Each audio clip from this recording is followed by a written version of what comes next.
Hey guys, so I wanted to come on here and talk about Mihlali and the allegations that were made against her in an open letter that she received from one of her fans.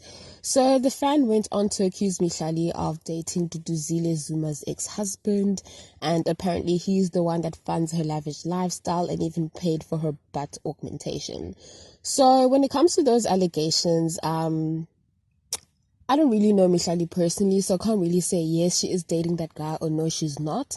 But at the same time, even if she is, so what? Because it clearly states there that she's dating Duduzile's ex-husband, which means that he is not married, which means that if him and Mihlali are having a relationship, it's perfectly okay for them to do so, you know. So in terms of that allegation, it doesn't really matter whether it's true or not, because even if it is true, so what, you know? He's an ex, so he can date whoever he wants. In terms of the butt augmentation allegation, though, I don't believe that for a second, because I just feel like that allegation is rooted in jealousy. Because, you know, Mihlali is young, she's successful, she is beautiful, and she has a nice body. So with some people, it's like, wow, why her? Why does she have all these things, you know? She doesn't even have one flaw that we can point out. So instead of just being like, you know what, wow, she's a young, successful girl, people always want to find something to be like, oh, okay, yeah, she's successful, but did you know that she gets her butt done? You know what I mean? So I feel like that's where that allegation is coming from. So with all that said, I feel like the reason why these allegations are doing the rounds is because a lot of people have been commenting on Mihlali's lifestyle. You know, they find it so unbelievable that she can afford to be going from country to country, you know, buying her mom a nice car. She's also driving a nice car. She's got her own apartment. You know, she's independent at the tender age of 23.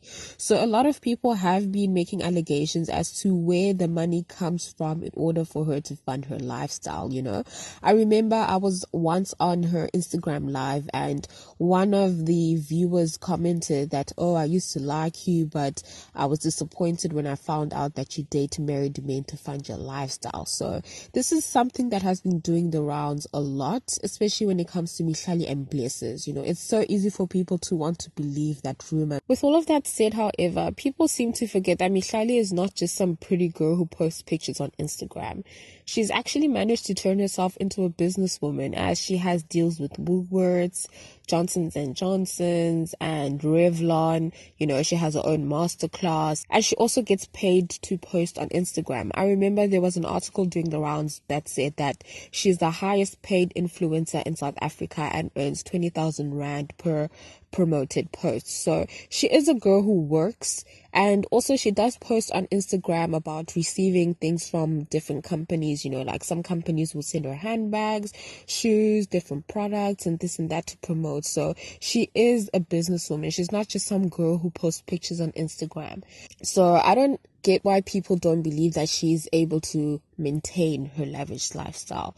You know what I mean? And another thing about Mihlali is that she didn't grow up in the Boondoos, you know, she didn't grow up like in Claremont, subsection 5. She grew up in a well-off family. I mean, her dad was a doctor, and also her mom's family is well-off. As I remember, she said that, you know, when she was going to private school, her grandmother would also help to pay some of the fees because it was quite expensive. So Mihlali is not someone who, you know, struggled throughout her life. Like, she's always had a very privileged life, you know. So it only makes sense that she is continuing with that because that's what she grew up in.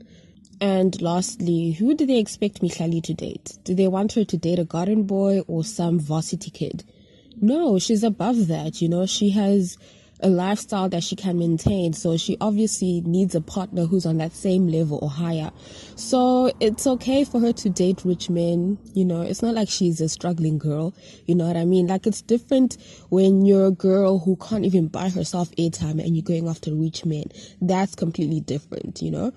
In this case, Mihlali is a girl who can afford to buy herself a Chanel bag. So why would she date a guy who can only afford to buy her bag from Mr. Price? You know what I mean? So I just feel like people want to hate on Mihlali because she's so young and successful, and most people are jealous. Let's just be honest with ourselves.